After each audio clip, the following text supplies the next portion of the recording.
na sinayang ang dad ko! Lalo ka na, Annalyn!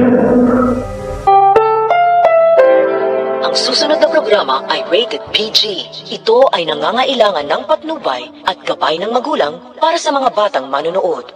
Ang bawat sana sa lahat ng hiling sa iyo.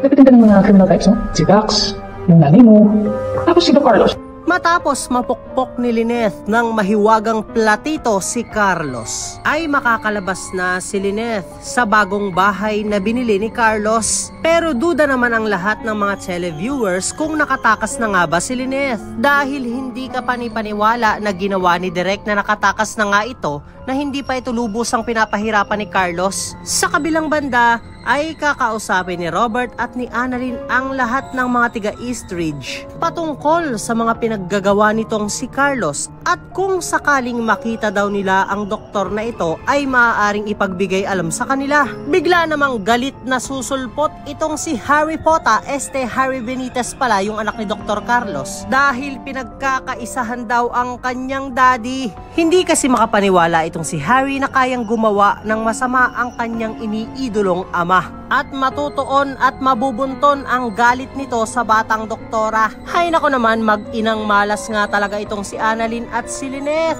Kawawa naman, haha char. Sa kabilang banda ay magtataka naman itong si Justin kung bakit malapit daw itong si Zoe sa mga kriminal. Nariyan na nga na ina niya si Moira at nililigawan pa siya ni Dax, pagkatapos malapit din daw siya kay Doc Carlos. Hay nako naman Justin, nagtaka ka pa, hindi rin naman kayo nagkakalayo niya ni Zoe. Kayo rin naman ang tatay mong si Eric ay may gagawing hindi maganda. Kaya ang lesson dito ay huwag magmalinis, haha char. Kaya naman kung isa ka rin sa mga nagnanais na magtagumpay sana si Robert at hindi mabaliwala ang effort niya sa paghahanap kay Carlos at pagtulong kay Lyneth at kay Annalyn, ay huwag mo naman kalimutang mag-like, share, and subscribe, and please hit the notification bell. Salamat sa panonood. Paalam!